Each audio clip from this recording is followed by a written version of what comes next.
ఓం శ్రీ గురుదేవాయ నమః. ఓం శ్రీ గురుదేవాయ నమః. భజ గోవిందం భజ గోవిందం భజ గోవిందం భజ గోవిందం గోవిందం భజ మూఢమతే గోవిందం భజ మూఢమతే సంప్రాప్తే సన్నిహితే కాలే సంప్రాప్తి సన్నిహితే కాలే నహి రక్షతి డుగ్రీకరణే నహి రక్షతి దుఃఖీకరణే కస్త్వం కోహం తత్వం కోహం కుత ఆయాతః కుత ఆయాతః కా మే జననీ కో మే తాతః కా మే జననీ కో మే తాతః ఇది పరిభావిత నిజ సంసారః ఇది పరిభావిత నిజ సంసారం సర్వం త్యక్త్వా స్వప్న విచారః సర్వం త్యక్త్వా స్వప్న విచారం స్వం త్యక్త్వా స్వప్న విచారం. ఈ భజగోవింద స్తోత్రాన్ని మననం చేస్తున్నాం. హే మూఢమతే అని జీవులని సంబోధించటంలో శంకరుల ఒక విశాలమైన హెచ్చరిక సూచన ఇక్కడ కనిపిస్తోందని మననం చేస్తూ వస్తున్నాం. మూఢమతి అంటే మొహ వైచిత్య ధాతువు చేత కూర్చుకునేవాడు అని అర్థం. ఏం కూర్చుకుంటున్నారు, ఎవరు కూర్చుకుంటున్నారు, ఎంతగా కూర్చుకుంటున్నారు అన్న ఈ విచారణకు వైశాల్యం ఎంత, విశాలత్వం ఎంత అంటే కేవలము 84 లక్షల జీవరాశుల జన్మలలో అంటే పశుపక్ష్యాది జన్మలలో ఆహార నిద్ర భయమైథునముల కోసం తన విషయములను కూర్చుకొని వాటిని తీర్చుకొని సంతృప్తి పడే అల్ప స్థాయి నుండి మనిషిగా ఎదిగి జిజ్ఞాసువై సాధకుడై జ్ఞానిగా అయినా కూడా ఈ కూర్చుకోవటం అనే ప్రక్రియకు అంతం లేదు.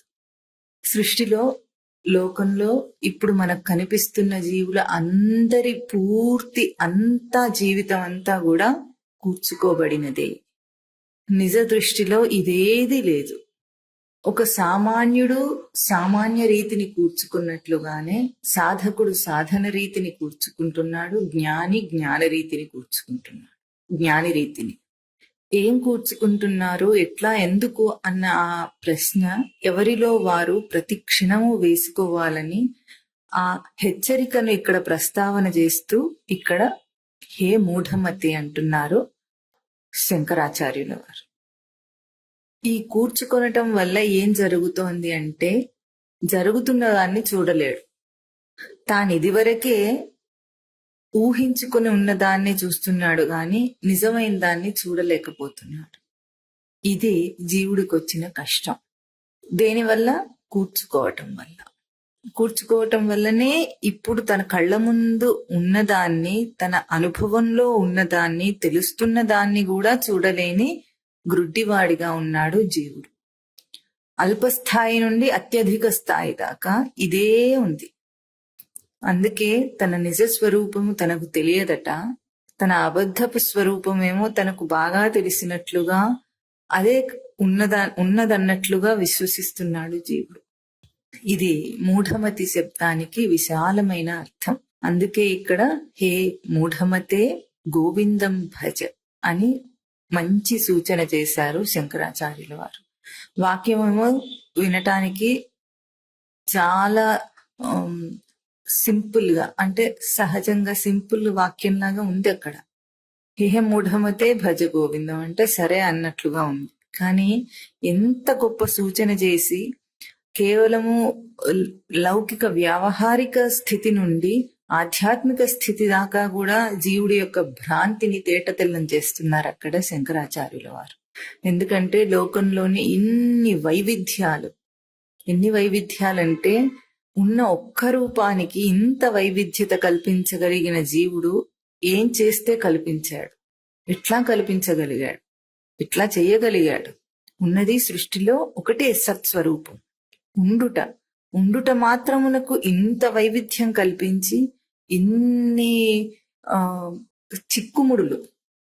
కాంప్లికేషన్స్ చిక్కుముడులు తానే కల్పించుకొని ఇరుక్కొని ఇప్పుడు బయటపడలేనంటున్నాడు. ఎందుకు పడలేనంటున్నాడు? ఉన్నది చూడలేని కారణంగా, బయటపడటానికి దారి లేక కాదు, తనకు దారి ఉంది కానీ దారి కనిపించటం లేదు. ఇది జీవుడి యొక్క మూఢమతి అన్న స్థితి. అంటే వాడి బుద్ధి ఎట్లా ఆలోచిస్తుందంటే ఎప్పుడు కూడా తనకు కనిపిస్తున్న దాన్ని, అంటే తాను అనుకున్నది చూస్తాడు గాని ఉన్నది చూడడు.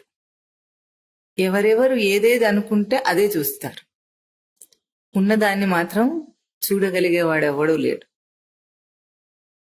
న తదస్తి పృథివ్యాం వా దివి దేవేషు వా సత్వం ప్రకృతిజైర్ముక్తం గుణే యథేభి స్యాత్ త్రిభిర్గుణై. ఈ 3 గుణములను అతిక్రమించిన సత్వం నా అస్తి, ఎక్కడా లేదట. ఎందుకంటే కళ్ళకు గంతలు కట్టుకొని తిరుగాడుతున్నాడు. ఎక్కడ చూసినా గంతల లోపల ఉన్న అంధకారమే కనిపిస్తుంది గాని కళ్ళ గంతలు విప్పితే ఉన్న ప్రకాశం తనకు కనిపించటం. ఇది జీవుడి యొక్క మూఢమతి అన్న స్థితి. ఈ మౌఢ్యం అంటే మూఢత్వం, కూర్చుకునే బుద్ధిని మనిషి తీసేసి తన సహజ స్థితిలో ఉంటే అప్పుడు తను భజ గోవిందం అనే అక్కడ భజన చేయుమని చెప్పిన సూచనని అనుసరించిన వాడవుతాడు. భజన చేయటం అంటే భజ సేవాయాం ధాతువు చేత ఏం చేయాలి? తనను తాను గుర్తించి నిలుపుట అని. సేవించుట అంటే తనను తాను సేవించుట అన్న అర్థాన్ని మననం చేస్తూ వస్తున్నాం. తనను తాను సేవించటం అంటే కల్పించుకోకుండా ఉంటే తన స్వరూపం తెలుస్తుంది. కల్పించుకొని పోగు చేసుకుంటూ ఉంటే ఉన్నది తెలియదు. ఎట్లాగైతే ఇంట్లో మనము ఒక ఏదైనా కాగితం, ముఖ్యమైన డాక్యుమెంట్ ఉందనుకుందాం, అది బల్ల మీద పెట్టాడు, ఇంకొకడు వచ్చి దాని మీద ఇంకో పుస్తకం పెట్టాడు, ఇంకొకడు వచ్చి దాని మీద ఇంకో కవర్ పెట్టాడు, ఇంకొకడు వచ్చి దాని మీద ఏదేదో పెడుతూ పోయారు. అది నిండిపోయింది. ఇది అక్కడే ఉంది, తను ఎక్కడ పెట్టాడో అక్కడే ఉంది.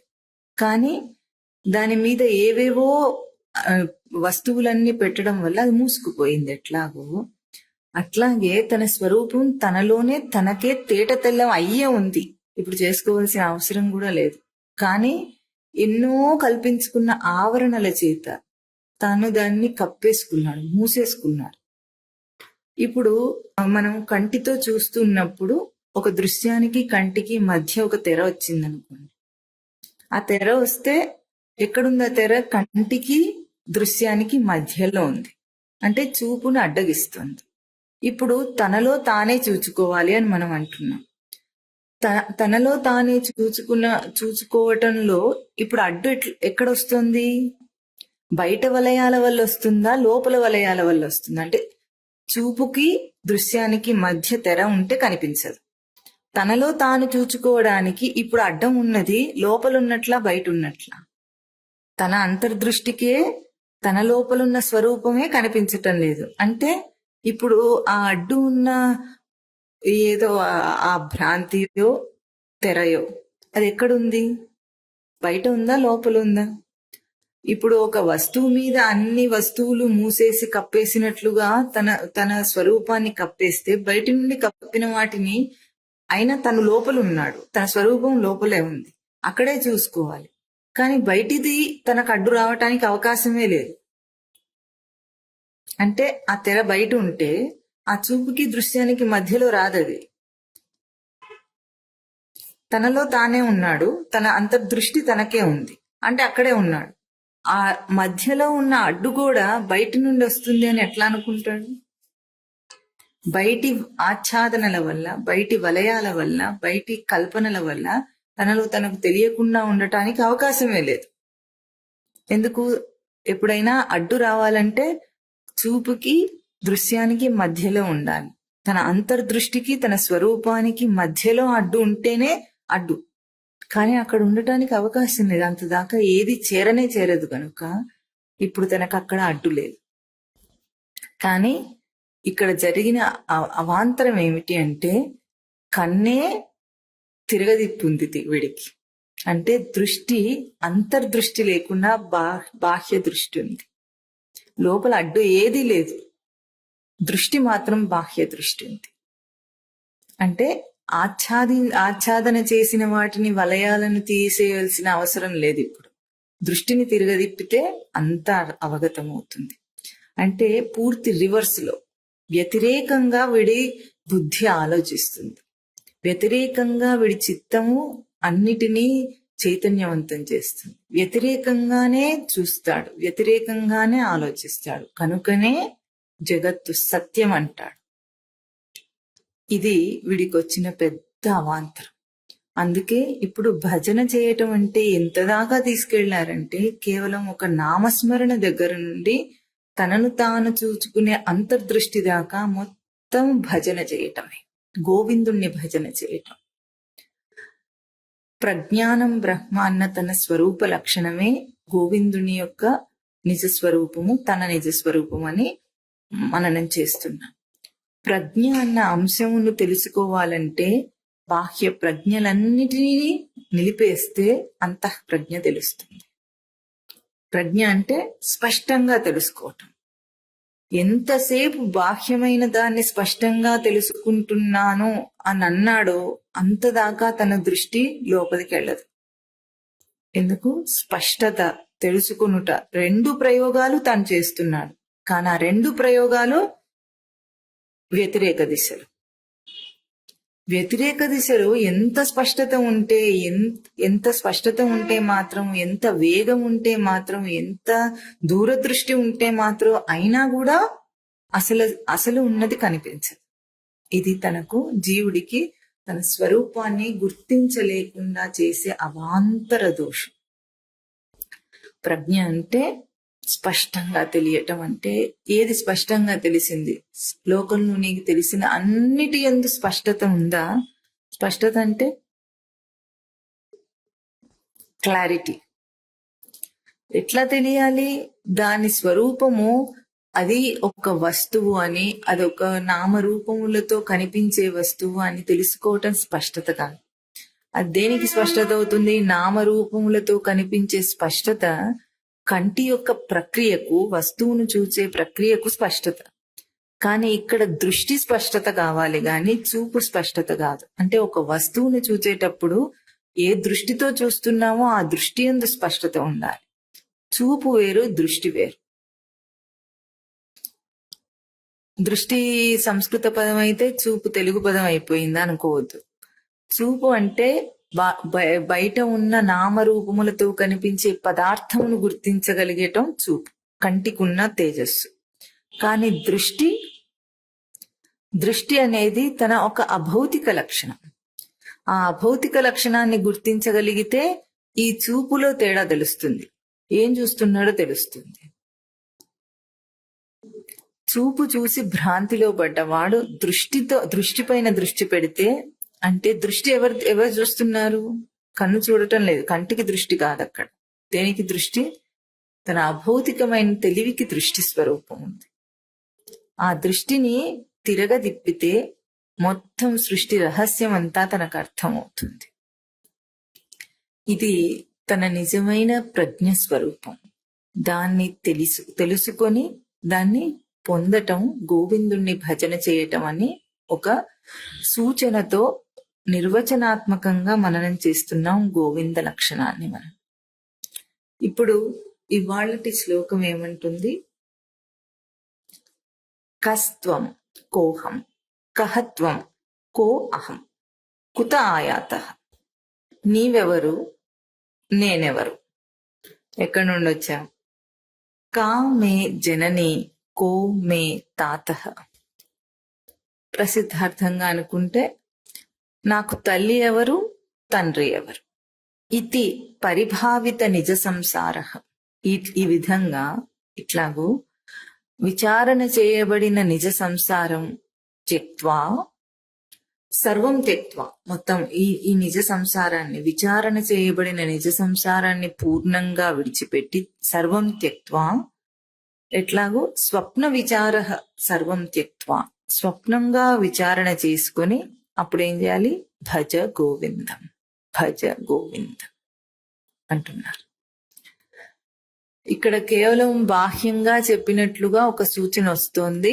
దీనికి చాలా చాలా లోతైన అర్థం ఉంది. నేనెవరు, నీవెవరు. ముందు కహత్వం, కహ అహం, కుత ఆయాత. ఈ యొక్క వాక్యాన్ని మననం చేస్తే మనకు ఎంత లోతైన అర్థాన్ని అక్కడ సూచన చేస్తున్నారో అర్థం అవుతుంది. నేను అనే ఒక అంశం, నీవు అనే ఒక అంశం యొక్క ప్రస్తావన ఉంది ఇక్కడ. సృష్టిలో ఉన్నదేమో ఒకే అంశం, ఉనికి అంశం, ఉండుట. ఆ ఉండుటనే గ్రహింపులోకి తీసుకున్నప్పుడు దాన్ని మనం అస్మత్ గ్రహింపు అంటాం. ఉనికి అస్మత్ కాదు, గ్రహింపు అస్మత్. అంటే గ్రహించే అంశం సృష్టి అంశం, ఉనికి ఉన్నది. ఉనికిని గ్రహించే అంశం సృష్టి అంశం. అప్పుడు అది అస్మత్ గ్రాహ్యం అవుతుంది. అంటే నేను అన్న గుర్తింపు రూపం అవుతుంది. ఉనికి నేను అన్న గుర్తింపు రూపంలోకి వస్తుంది. ఉనికికి అసలు అది అనిర్వచనీయం, దానికి ఒక పదం చేత చెప్పవలసినది ఏ విశేషణాలు లేనిది అది. కానీ గ్రహింపునకు వచ్చినప్పుడు అస్మత్, నేను. ఇప్పుడు మనకు ఒక సందేహం వస్తుంది, గ్రహింపు అంటే ఎవరి గ్రహింపు అని. ఎవరో ఉండి వాళ్ళ గ్రహింపు కాదక్కడ, తనకే తన గ్రహింపు. ఉనికికే ఉనికి యొక్క గ్రహింపు అన్న ఒక తేజస్సు అది. ఉనికికే ఉనికి యొక్క గ్రహింపు అన్న తేజస్సు సృష్టి స్వరూపం. అది సృష్టిలో విడువబడిన స్వరూపం. అంటే గ్రహింపుకు అస్మత్ అన్న లక్షణంతో విడవబడింది సృష్టిలో. ఇది అహం అంటే నేను అన్న అంశం. కానీ ఇక్కడ ప్రస్తావన చేసిన నేను, నీవు అన్న రెండు పదాలలో ఈ నేను లేదు. ఇక్కడ ఇంకా మామూలుగా ముందు అర్థం చేసుకోవాలంటే, నేను అనే ఒక మనిషి ఉన్నాడు అనుకుందాం. నీవు అని ఎవరినంటాడు? అది, ఇది, నీవు, వారు, వీరు అనే భాషలో ఉన్న ఈ పదాలన్నీ ఎవరిని ఎక్కడ చూపిస్తాడు? ఎక్కడ చూపిస్తాడు? తను వేరయి అవి చూపిస్తాడు. అవునా? నేను వేరయి అప్పుడు నీవుని చూపించాలి. అంటే నాకంటే వేరొక స్వరూపం నీవు. నేను కాకుండా నాకంటే దూరంగా ఉన్నది అది, నా పక్కన ఉన్నది ఇది, నాకంటే వేరైన వాళ్ళు, వారందరూ. ఇట్లాగూ ఇవేవి చూపించాలన్నా అంటే యుష్మద్ గ్రహింపులు అని అంటాం దీన్ని. అస్మత్ గ్రహింపు, యుష్మద్ గ్రహింపు. నేను అన్న ఒక గ్రహింపు, నేను కానిదన్న ఒక గ్రహింపు, నాకంటే వేరైనదన్న ఒక గ్రహింపు రావాలంటే ముందు ఏం చేయాలి? తను అన్న దాన్ని వేరు చేసుకోవాలి. నేను అన్న గ్రహింపును వేరు చేసుకుంటే ఇంకేమైనా మాట్లాడతాడు. నీవు మాట్లాడాలంటే నేను ముందు వేరు చేయాలి. నేను వేరు చేసి అది అని మాట్లాడాలి. ఇప్పుడు ఆ నేను వేరు చేయాలంటే ముందేం చేయాలి? అఖండంగా ఒక భూమి ఉంది. ఆ భూమిలో తాను మధ్యలో నిలబడి ఉన్నాడు అనుకుందాం. ఎక్కడున్నాడు తనంటే? తనకక్కడ ఆవరణ లేదు. ఆవరణ లేకపోతే ఎక్కడున్నట్లు? ఆ భూమి అంతా తను ఉన్నట్లే. అవునా? కానీ ఎప్పుడైతే మనం ఏం చేస్తాం? ఒక గది కట్టామనుకోండి. గది కడితే ఏమవుతుంది? ఇప్పుడు అంత పెద్ద చోటులోనే ఈ గది ఉంది. ఆ గదిలో తానున్నాడు ఇప్పుడు. అంటే ఆ భూమి, అఖండమైన భూమి నుండి తనను వేరు చేసుకోవడానికి ఒక గది కట్టాడు. ఇప్పుడు నేను ఎక్కడున్నానంటే గదిలోనే ఉన్నాడు. గదిలో ఉన్నాడా? అఖండమైన భూమిలో ఉన్నాడా? గోడలు కట్టినంత మాత్రం చేతనే వేరు చేసుకున్న వాడిని అనుకుని దాని గదిలో ఉన్నవాడు అయిపోయినాడు. అవునా? అంటే తనను బాహ్యం నుండి విడదీసుకుని ఒక వ్యక్తిగత రూపంలోకి తీసుకుంటే అది ఇక్కడ వ్యక్తిగత నేను రూపంని కహ అహం అంటున్నారు. అప్పుడు ఇంకా తనకంటే వేరైనవన్నీ త్వం. ఎవరు త్వం అంటే ఒకడు కాదు, అన్ని తనకంటే వేరైనవన్నీ త్వం. ఎట్లా వచ్చినవి? కుత ఆయాత. సృష్టిలో ఒకే అంశం ఉంటే దాన్ని వేరు చేయగలిగింది ఏముంది? ఇప్పుడు ఉదాహరణకి ఈ కాగితం మీద ఒక బిందువు ఉందా? ఇప్పుడు ఈ కాగితం అంతా ఇది వ్యాపించిందా? ఎక్కడుంది అంటే మొత్తం అంతటా ఉంది అది. ఆ కాగితంలో ఉంది అది. దానికి ఆవరణ లేదు, దీనికి ఆవరణ లేదు కనుక ఈ కాగితం అంతా అది ఉన్నట్లే. ఇప్పుడు అట్లా కాకుండా ఇప్పుడు ఈ గళ్ళన్నీ గీసామనుకోండి, ఉం? గీసామా? ఇప్పుడు ఈ ఈ ఈ గీతలన్నీ ఏం చేసినాయి, అక్కడక్కడ ఉన్న ఈ బిందువులని ఇవన్నిటిని వేరు చేసేసి ఇప్పుడు ఎక్కడుందంటే ఈ గుండ్రనాకారం ఏమో ఇక్కడ ఉంది, ఈ గడిలో ఉంది. ఈ త్రికోణం ఇక్కడ ఉంది, ఈ నక్షత్రాకారం ఇక్కడ ఉంది, ఈ ఓవల్ గా ఉన్నది ఇక్కడ ఉంది, ఈ ఇది ఈ చతురస్రం స్క్వేర్ ఏమో ఇక్కడ ఉంది. ఇప్పుడు ఈ గళ్ళు గీసినప్పుడు ఏమైంది, మొత్తం అన్ని వేరు వేరు అయిపోయింది. కానీ ఈ కాగితం ముక్కలు ముక్కలు అయి వేరైందా? ఈ కాగితము వీటన్నిటికీ ఆధారమై ఉంది. అంటే ఈ భూమి అనుకుందాం, ఇది భూమి అనుకోండి, ఊరికి ఇది జస్ట్ ఒక మనకి ఆలోచనకి అందటానికి. ఇప్పుడు ఇది వేరైందా? గీతలు గీసుకున్నంత మాత్రం చేత అది ముక్కలైపోయిందా? అఖండంగా ఉందా? అఖండంగా ఉంది. అఖండంగా ఉన్న దాని మీద ఎన్ని గీతలు గీసినా దాని స్వరూపం మారిందా? పోయి కాగితానికి తెలుసా అది దాన్ని వేరు చేశారు, చూస్తున్నారు అట్లాగని? తెలియదు. ఇప్పుడు దీంట్లో ఇంకా ఇవన్నిటిలో మనము ఈ ఆకారాలన్నిటినీ మార్చి గీసాం, అంటే నామరూపములతో వీటిని వేరువేరుగా గీసాం, షేప్స్, డిఫరెంట్ షేప్స్ ఇచ్చాం. జీవుడు ఎట్లా తనను భిన్నం చేసుకున్నాడో దానికి ఉపమానంగా అర్థం చేసుకోవటానికి.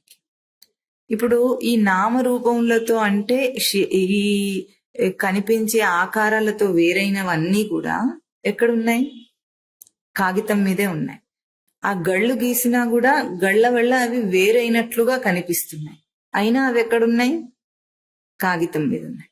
ఈ కాగితానికి ఆ నామరూపములు గీసిన గీతలు, ఈ గళ్ళ గీతలు గాని, నామరూపములో ఉన్న భేద రూపములు గాని, రంగులో ఉన్న భేద రూపములు గాని ఇవేవి దానికి తెలియవు, దానికి సంబంధపడవు. కాగితం యొక్క రూపం ఏమిటి? అది ఉండుట మాత్రమే.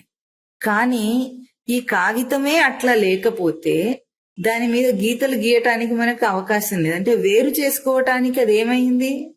అక్కడ అది అవకాశం ఇచ్చినట్లా ఇవ్వనట్లా? కాగితం లేకపోతే దేని మీద గీస్తావు? క్యాన్వాస్ లేకపోతే దేని మీద బొమ్మ వేస్తాం మనం? వేయలేము. గాలిలో పెయింట్ వేస్తే, బ్రష్ ఆడిస్తే బొమ్మ రాదు, ఎట్లాగో వస్తుందా? రాదు. దానికి ఒక క్యాన్వాస్ ఉండాలి.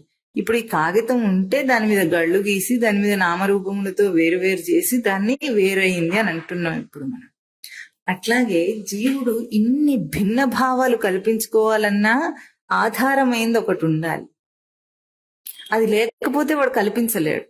క్యాన్వాస్ లేకపోతే బొమ్మ గీయనే లేడు. గీస్తాడా? గోడ మీద గీచినా, ఒక క్యాన్వాస్ మీద గీచినా, ఎక్కడైనా సరే ఒక ఆధారం ఉంటే దాని మీద నువ్వేమైనా ఆకారాన్ని చెక్కగలవు, అంతేనా? ఒక శిల్పం, రాతిని శిల్పం చేయాలంటే ఒక మూలమైనది ఉండాలి. అంటే మూల పదార్థం ఒకటి ఉంటే దాని ఆధారంగా నువ్వు భిన్నత్వాన్ని కల్పించుకోగలుగుతున్నావు, అంతేనా? ఇప్పుడు జీవుడు ఏమనుకుంటున్నాడంటే తనకు తాను నామరూపములతో వేరు చేసుకుని, అంటే నేను అన్న ఒక స్వరూపాన్ని వేరు చేసి నీవు స్వరూపాలుగా వేరే వాటిని చేసి తనను నేను చేసుకుని ఇంకొక నీవుని తయారు చేసుకుని ఎన్నో భిన్నత్వాలు కల్పించుకున్నాడు. ఎక్కడి నుండి వచ్చినాయి? కుత ఆయాత, దేని నుండి చేయగలడు? ఈ ఒక్క రహస్యం తెలిస్తే లోకంలో ఎంత అవాంతరం అంటే ఇప్పుడు భగవత్ స్వరూపానికే భేదాన్ని సృష్టించగలిగినంత గొప్ప అవాంతరం వచ్చింది వీటికి. అంటే ఆధారమైంది ఏదో దాన్నే ముక్కలు ముక్కలుగా చేసి చేయగలిగాడు. నీ దేవుడు వేరు, నా దేవుడు వేరు. నీ దేవుడికి ఒక రూపం వేరు, నా దేవుడికి ఒక రూపం వేరు. నీ దేవుడికి ఒక పేరు వేరు, నా దేవుడికి ఒక పేరు వేరు. అంటే ఉన్న ఒకే మూలమైన దాన్ని ఆధారం చేసుకునే భిన్నత్వాన్ని కల్పించాడు. అహం త్వం, నేను నీవు. అదే అవాంతరము అన్ని నామరూపములతో కాకుండా ఇంకా ఎట్లా కల్పించగలిగాడు? తాను జీవుడు, దేవుడు వేరు. ఇన్ని భిన్నత్వాలు కేవలము దేని వల్ల కల్పించగలిగాడు? ఒక గడి గీసినందువల్ల. ఒకటే ఒకటే ఒక స్వరూపం ఉంటే దాన్ని ఇన్ని గళ్ళు గీచినందువల్ల ఆ కాగితంలో మనకి ఎన్ని ఉన్నాయో అన్ని గళ్ళు వేరువేరుగా కనిపిస్తున్నాయి. అవునా? అన్ని వేరైనట్లున్నాయి. కానీ కాగితం చిరిగిపోయిందా? ముక్కలు ముక్కలు అయిందా? కాలేదు. చెరిపేస్తే పోతుంది. అవునా? చెరిపేస్తే పోయేదే, కానీ నేను వేరు చేశాను అన్న భావంలో తాను వేరైపోయాడు. ఇది ఎక్కడ మొదలవుతుంది? అవాంతరము దేనితో చేయగలడంటే ఈ భిన్నత్వము, ఈ ఈ సృష్టిలో ఉన్న ఒకే పదార్థానికి ఇంత భిన్నత్వం కల్పించగలగటానికి మూలమైంది ఒకటే అయినప్పటికీ తాను కొన్ని కల్పిత పదార్థములు అంటే ప్రకృతి అన్న ఒక అంశాన్ని తీసుకొని తాను వేరు చేసుకుంటాడు. ప్రకృతి అంటే బాగా చేయబడింది. ఏం చేయబడుతుంది? ఉన్నది చేయబడింది కాదు. ఏదైతే ఉన్నదాని నుండి కల్పింపబడిందో అది చేసుకున్నది. అవునా? ఉన్నదానికి చేయటం అనేది ఏమి ఉండదు. ఉనికికి చేయుట అనేది లేదు, అంటే ప్రకృతి అంశం లేదు. కానీ ఉనికిని ఆధారం చేసుకుని ఏ భిన్నత్వాన్ని కల్పించే ప్రయత్నం చేశాడో అది బాగా చేయబడింది. ఆ చేయబడింది ప్రకృతి. ఆ ప్రకృతి చేత తాను చేసి ఇప్పుడు ఏమంటున్నాడు? దాన్ని భిన్నత్వం ఉన్నది అంటున్నాడు. ఒక అఖండమైన భూమి మీద గది గనక తనకు అట్టి ఉండకపోతే తను సర్వవ్యాపి అయి అందులో ఉన్నవాడు అయి ఉండేవాడు. ఇప్పుడు మనం ఏం చేసుకున్నాము? దేశాలు, రాష్ట్రాలు, ఇళ్ళు అన్నిటికీ ఆవరణలే.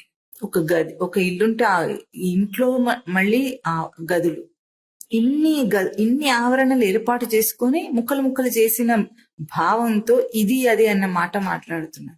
ఒకటే ఉంటే ఇంకా ఇది అది అన్న అంశం లేదు. ఉందా? అది సృష్టి రూపం. ఎట్లాగో సృష్టిలో ఉనికి ఉన్నది, ఆ ఉనికి గ్రహింపు అస్మత్, అంతే. అంతదాకానే సృష్టి యొక్క అంశం. మిగతా సృష్టిలో తర్వాత కనిపించే అన్ని అంశములు అహం త్వం అని చూడబడే ఇదం అన్ని ఏవైతే ఉన్నాయో అవన్నీ కల్పితాలే. ఎట్లా కల్పితాలు? ఈ కాగితం మీద గీచిన గీతల వంటి కల్పితాలు. నామరూపముల చేత భేదింపబడినవన్నీ కూడా ఈ కాగితం మీద గీచిన గీతల వంటి. దానివల్ల ఎట్లాగైతే కాగితం ముక్కలైపోలేదో, అది వేరు వేరు అయిపోలేదు, అట్లాగే ఉన్న ఉనికి స్వరూపం ఎప్పుడు భిన్నం కాలేదు, ముక్కలైపోలేదు అది. అందుకే అవిభక్తం చ భూతేషు విభక్తమివ చ స్థితం. ఈ విభక్తమైన వాటిల్లో అవిభక్తంగా ఉన్నది, అంటే ముక్కలైన వాటితో అది ముక్కలైపోలేదు, ఉనికి అంశం. ఇప్పుడు ఈ అహం తే అన్న రెండు అంశములు, అంటే నేను, అది, నీవు, ఈ రెండు అంశములను కల్పించుకున్నందువల్ల వచ్చిన నష్టం ఏమిటి? అది ఆలోచిస్తే జరిగిన అవాంతరమునకు ఎందుకు నష్టం కలిగింది అంటే, ఈ అఖండమైన భూమిని ఇప్పుడు ముక్కలు చేశాను అని అనుకున్నందువల్ల నేను, నాది అన్న అంశం వల్ల ఏమొచ్చింది? కర్తృత్వ భోక్తృత్వాది అహంకార భావం వచ్చింది తనకి. అంటే ఎప్పుడైతే ఇప్పుడు భూమి మీద అందరూ ఉన్నారు, ఎప్పుడు గదులు కట్టుకున్నారు అనుకోండి, ఆవరణలు వేసుకుంటే ఏమంటాడు? నాది, నా దాంట్లోకి రావద్దు. అంటే నేను అన్న ఒక వ్యక్తిగత రూపపు అహంకారం ఏర్పడటానికి అది అవాంతరం. అక్కడ ఎప్పుడు ఆ వ్యక్తిగత రూపాన్ని, పరిమిత వ్యక్తిగత రూపాన్ని నేనన్నాడో తన అపరిమిత స్వరూపం తనకు అర్థం కాదు. అదే ఈ దేహధారిగా ఉన్న జీవుడి ఇప్పుడు ప్రస్తుతం ఉన్న అనుభవం. పైగా ఇట్లా చేసి ఇప్పుడు ఏమంటున్నాడు? ఇది కాక తన అఖండ స్వరూపం తనకు తెలియటం లేదు. అహం అన్న అస్మత్ గ్రహింపు స్వరూపం ఎప్పుడైతే భిన్నంగా గుర్తింపబడిందో తన నిజ స్వరూపం తనకు అర్థం కావటం లేదు. దీనికంటే విలక్షణమైంది లేదు అని తెలియటం లేదు. ఇప్పుడు ఇంతమంది ప్రాణులు, ఇన్ని జీవరాశులు ఈ సృష్టిలో ఉన్నాయా లేవా? ఉన్నాయి. ఎందుకు? నామరూపములతో కనిపిస్తున్నాయి. నేను ఒక దేహం ఎట్లా ఉన్నానో అటువంటి ఇంకా దేహాలున్నాయి, చుట్టూ ఎన్నో దేహాలు ఉన్నాయి, కోటాను కోట్ల జీవరాశుల దేహాలు ఉన్నాయి అంటున్నాడా? ఇప్పుడు ఆ ఆ అన్ని భిన్నమైన వాటిలో అభిన్నంగా ఏముంది? నేను అన్న నీ దేహమునందు, నీవు అనబడుతున్న ఆ దేహమునందు, రెండింటి యందు ఒకే గుర్తింపబడుతోంది. ఏమిటి ఆ గుర్తింపు? కోటాను కోట్ల జీవరాశులు ఉన్నా సరే, కనిపిస్తున్నా సరే, అన్ని నామరూపములు ఉన్నా సరే, ఏం గుర్తింపుతో ఉన్నాయి అవన్నీ? ప్రతి జీవరాశి నేను అన్న గుర్తింపుతో బ్రతుకుతోంది. నీవు అన్న గుర్తింపు దానికి రాదు, లేదు. తనలో తనకున్న గుర్తింపు, గ్రహింపు నేనుయే. ఆ నేను అన్న గ్రహింపుతోనే ప్రతి జీవరాశి బ్రతుకుతోంది. ఇప్పుడు అన్నిట్లో ఈ అవిభక్తంగా ఏముంది అంటే ఖండమై సేవింపబడటం లేదు. నేను ఒకటే అన్నిట్లో నేను యొక్క గ్రహింపు ఒకటే ఉంది. ఇప్పుడు మనిషి నేనుకి చీమ నేనుకి తేడా ఉండదు. అంటే లోపల అంతఃస్ఫురణలో ఉన్న నేనుకి తేడా ఉండదు. అస్మత్ గ్రహింపు అని ఏదన్నాము, ఉనికి యొక్క గ్రహింపు తెలియటం. ఆ అస్మత్ గ్రహింపు మనిషిలో ఎట్లాగో చీమలో కూడా అదే తెలియబడుతుంది, అదే అనుకుంటుంది. కానీ నామరూపముల చేత వచ్చిన గ్రహింపు మాత్రం ఇక్కడ చూపించిన అహం నీవు చేస్తుంది. ఇంకొక పదార్థాన్ని నామరూపముల చేత వచ్చే అహం గ్రహింపు ఇంకొక నామరూపములను చూస్తుంది కనుక త్వం అంటుంది. ఈ నామరూపముల భేదం తుడిపేస్తే, ఎట్లాగైతే ఆ కాగితం మీద ఉన్న ఆ గీతలు తుడిపేస్తే అవన్నీ ఒకే కాగితం యొక్క స్వరూపం అయిపోతాయో, అట్లాగూ ఈ సృష్టి అంతా కూడా ఉన్నది సర్వవ్యాపకమైన ఉనికి ఒక్కటే. ఇప్పుడు కూడా అదే ఉంది, తుడిపేస్తే కాదు, ఇప్పుడు కూడా అదే ఉంది. ఈ కాగితం ఆధారమయ్యే ఉంది. కాగితం మీద గీతలు చెరిపినా చెరపకపోయినా కాగితానికి ఏం భేదం రాదు. చూచేవాడికే గాని కాగితానికి ఏం భేదం రాదు. అది ముక్కలైపోలేదు, ఏం కాలేదు. ఇప్పుడు జీవుడి యొక్క నిజస్వరూపం ఏమిటంటే, ఈ నామరూపముల కింద ఆధారమై కూడా వీటికి కూడా కింద ఒక కాగితం ఉంది, అది వాడి నిజస్వరూపం. ఇవి వాటికి కల్పించబడిన వలయ. మొట్టమొదట్లో మనము మననం చేస్తున్నప్పుడు మొదలుపెట్టింది ఎక్కడ? తనలో తన దర్శనానికి అడ్డు వస్తున్న తెర ఏమిటంటే, తాను ఈ బయట నామరూపములతో ఉండి చూస్తున్నాడు, బయట దృశ్యాన్ని చూస్తున్నాడు. లోపలికి వెళితే కిందేముంది? ఈ ఆకారాల కిందేముంది? కాగితమే ఉంది. ఆ కాగితం యొక్క స్వరూపమే తనది. అన్ని రూపాల, ఇప్పుడు ఇన్ని రకరకాల వాటి కింద ఏముంది? అన్నిటికీ కాగితమే ఉంది. లోపల చూసుకుంటే ఏముంది? అందరికీ నేనే ఉంది. ఆ నేనే సృష్టిలో ఉన్నది, నేను కాక ఇంకేది లేదు. ఈ నేనే ఉంటే ఇవన్నీ కల్పింపబడటానికి ప్రకృతి కారణం అన్నాం. కార్యకరణ కర్తృత్వే హేతు ప్రకృతి రుచ్యతే.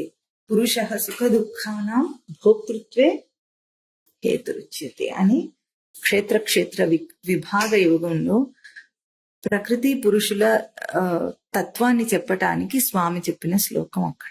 కార్యరూపం ఎందుకు? ఇప్పుడు మనకి ఇంకా పెద్ద పెద్ద అవాంతరాలు ఏమిటంటే, ఈ నామరూపములతో ఈ భేదం కల్పించిన తర్వాత ఒక కార్యరూప జగత్తు కనిపిస్తుంది మనకి. అంటే some act is going on, ఒక యాక్షన్ ఎప్పుడు జరుగుతూ ఉన్నట్లుగా ఈ జగత్తులో మనకు కనిపిస్తుంది. ఒక కార్యము, కరణము, చేసే పనిముట్లు, కర్తృత్వ భావం. కార్యకరణ కర్తృత్వే హేతు ప్రకృతి రుచ్యతే. ఏ ప్రకృతి వల్ల ఇది కలుగుతుందంటే, నామరూపములతో భిన్నం చేయటానికి కారణమైంది నామరూపములతో ఇప్పుడు తనకు కనిపిస్తున్న ఈ జగత్తులో పదార్థములు అవన్నీ కూడా అపరా ప్రకృతి యొక్క రూపం చేత భేదింపబడినాయి. అంటే పంచమహాభూతముల చేత భిన్నంగా చేయబడినాయి. అంటే ఇప్పుడు దేహం అంటే ఒక పదార్థంతో తయారైంది. ఆ పదార్థం దేంతో అయినాయి? ఇప్పుడు ఈ ఉపమానంలో అయితే ఈ పెన్ను గీతలు ఉన్నాయి.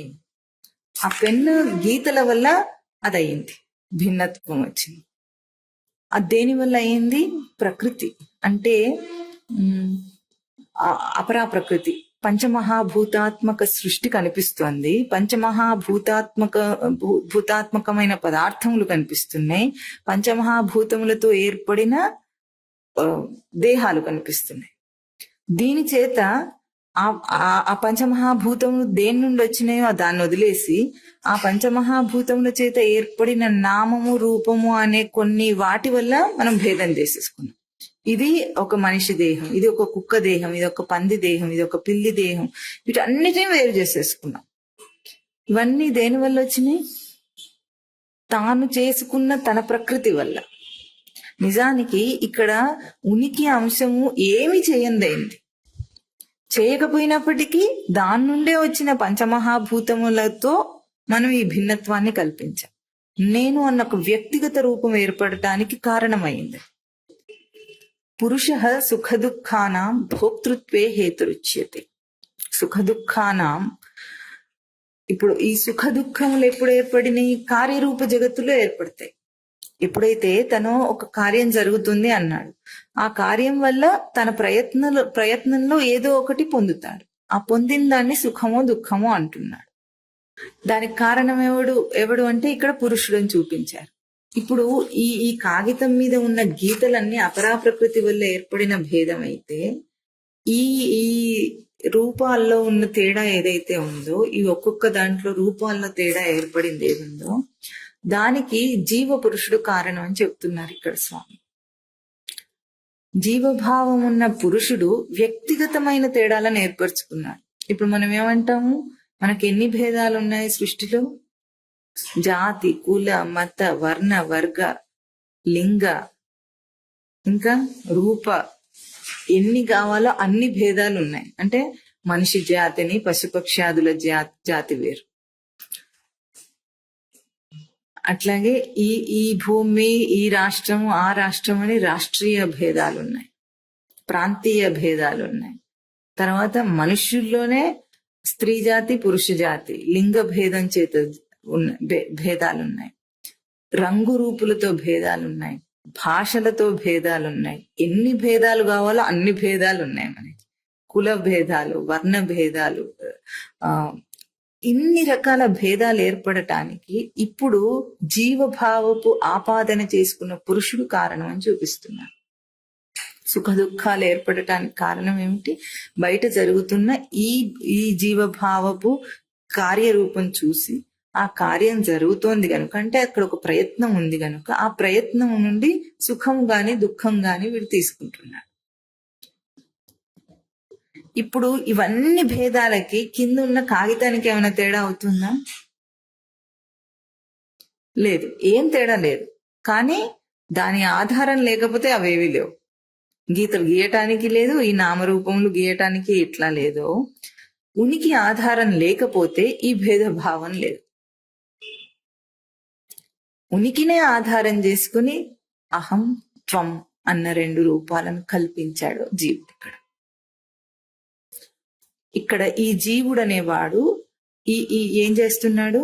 పురుష ప్రకృతిస్థో హి భుంక్తే ప్రకృతిజాన్గుణాన్.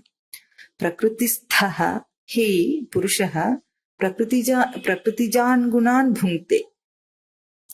ఈ ప్రకృతి వలన బాగా వీడు ఏర్పాటు చేసుకున్న భేదముల కలిగిన గుణములను భుంక్తే గ్రహిస్తున్నాడు. ఏం చేస్తున్నాడంటే, భుంక్తే అంటే ఇక్కడ ప్రసిద్ధార్థం కాకుండా ఇంకా లోతైన అర్థం తీసుకుంటే భుజ పాలన అభ్యవహార్యం. అంటే ఈ పురుషుడు వాటిని, ఆ భేదాలను పాలన చేసుకుంటున్నాడు, అంటే రక్షించుకుంటున్నాడు. దేనివల్ల? ప్రకృతి యందు స్థిరమై తిష్ట వేసుకున్నందువల్ల. అంటే తాను కల్పించుకున్న తన భేదభావంలో స్థిరమై ఉండటం వల్ల ఆ ప్రకృతిజాన్ గుణాన్, దాని వలన కలిగిన గుణములు వచ్చినాయి. సృష్టిలో గుణములు ఎట్లా వచ్చినాయి అంటే, తను అనుకున్నది తాను రక్షించుకోవటం వల్ల తనకు గుణములు ఏర్పడతాయి. గుణములు ఉన్నందువల్ల తాను అనుకున్నది తాను వేరువేరుగా అనుకుంటున్నారా, లేదా వేరువేరుగా అనుకున్న దాని అందు తాను నిశ్చయం చేసుకున్నందువల్ల తనకు గుణములు ఏర్పడుతున్నాయా అంటే, రెండు కూడా ఎట్లాగో ఆధారమైన ఉనికినే వేరుగా తీసుకున్నందువల్ల భేదం ఏర్పడింది. భేదం ఏర్పడిన దాన్ని రక్షించుకునే ఆ ప్రయత్నంలో గుణములు ఏర్పడి దాన్ని గుణ అభ్యాసం చేస్తున్నాడు. ఎంతెంతగా గుణ అభ్యాసం చేసుకుంటుంటూ ఉంటాడో ఆ సంసారంలో, అంటే ఆ తననుకున్న దాన్నే సత్యం అనుకున్న దాంట్లో కూరుకుపోతుంటాడు జీవుడు. ఎక్కడి నుండి వచ్చినాయి అన్న ప్రశ్నకి ఇప్పుడు ఇక్కడ సమాధానం మళ్ళీ మళ్ళీ మళ్ళీ మళ్ళీ ఆలోచించండి. ఆ కాగితానికి ఈ భేదములు లేవు, వచ్చినవన్న స్పృహ కూడా లేదు. దాని మీద ఏదో గీయబడిందని దానికి తెలియదు. ఈ భేదము అనుభవింపబడుతున్నదని దానికి తెలియదు. ఆ పైన ఉన్నదంతా కూడా తనకు సంబంధం లేని అంశం, కానీ అది ఉన్నది.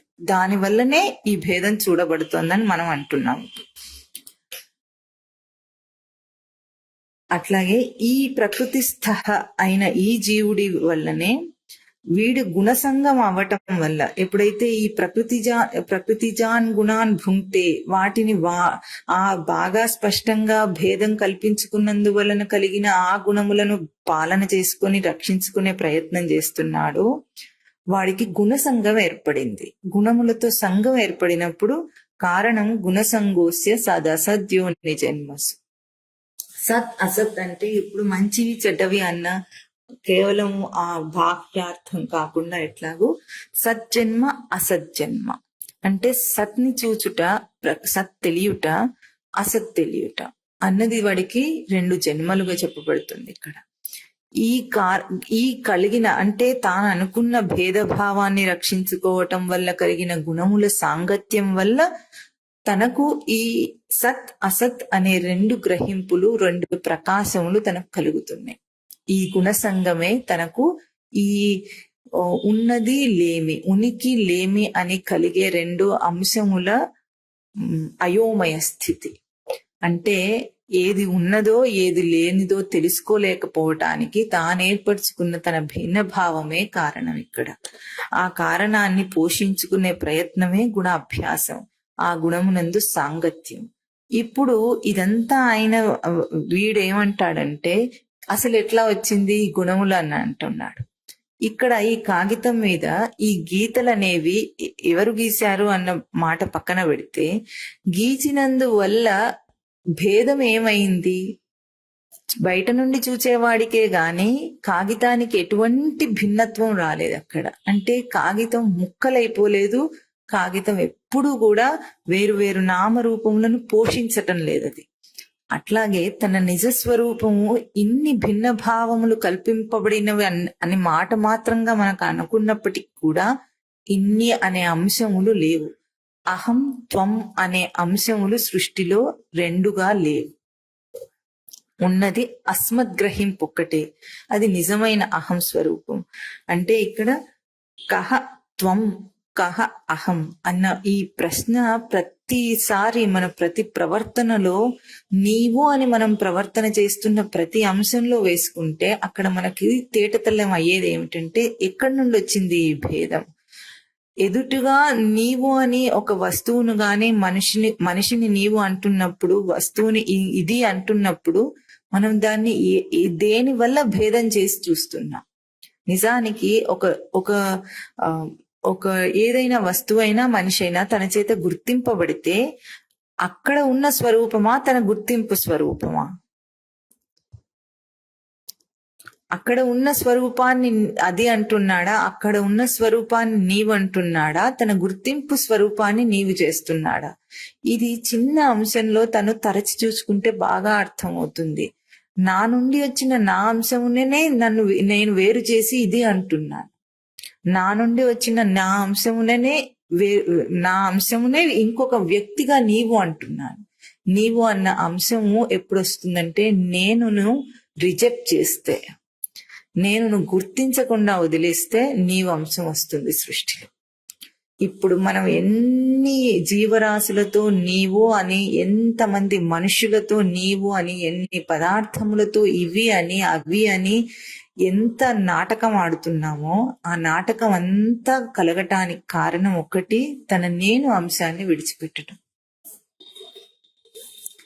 నేను వదిలిపెడితే గాని నీవు అంశం సృష్టిలో రాదు. నేను అన్న ఆధార స్వరూపాన్ని విడిచిపెట్టకపోతే నీవు అన్న స్వరూపం వాడికి కనిపించదు. విడిచిపెట్టాడు గనుకనే ఇన్ని నీవులు కనిపిస్తున్నాయి.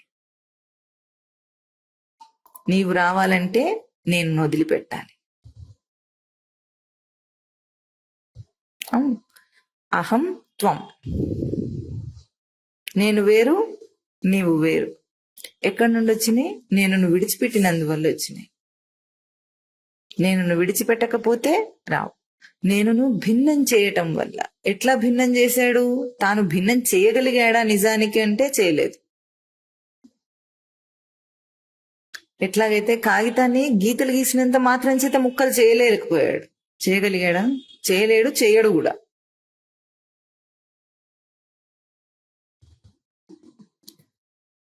అప్పుడు ఒక్కొక్క కాగితం ముక్కలు చేస్తే ముక్కలైందని అంటే అది కూడా ఒక పూర్ణ స్వరూపమే అవుతుంది.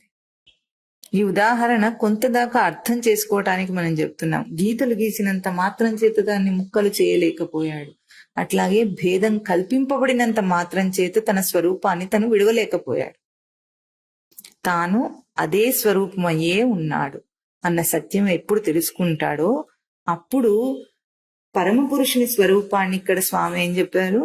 ఉపద్రష్ట అనుమంతాచ భర్త భోక్త మహేశ్వర పరమాత్మేతి చాప్యుక్త దేహేస్మిన్ పురుష పరః. ఇక్కడ ప్రకృతి, పురుషుడు, పరమ పురుషుడు అనే వాటిని అర్జునుడు అడిగిన ప్రశ్నకు సమాధానంగా స్వామి చెప్పిన శ్లోకాలు. ఉపద్రష్ట, అనుమంత అంటే సాక్షి స్వరూపం, ఉపద్రష్ట స్వరూపం సాక్షి స్వరూపము. అనుమంత అంటే ఆమోదక స్వరూపము. భర్త భరించే స్వరూపము. భోక్త అంటే వాటిని స్వీకరించే స్వరూపము. మహేశ్వర నియమించే స్వరూపము. ఇవన్నీ కలిపి ఈ లక్షణములతో పరమాత్మ ఇతి చ అపి ఉక్తః, పరమాత్మ అని చెప్పబడుతున్నది. ఏ లక్షణం ఇప్పుడు ఇక్కడ చెప్తున్నామంటే, ఇప్పుడు ఈ గీతలు గీసినప్పుడు ఇది ఏం చేస్తుంది? ఉపద్రష్ట అయింది. అది చూస్తుంది అంటే సాక్షి మాత్రంగా ఉంది, కానీ అది లేకపోతే గీతలు గీయలేం. సాక్షిగా ఉండి అది చేసింది అయిందా, చేయంది అయిందా?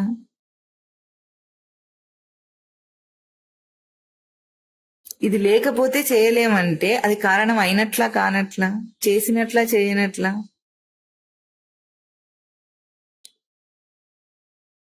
భూమియే లేకపోతే దాని మీద గడ్లు కట్టలేం, అంటే గోడలు కట్టలేము.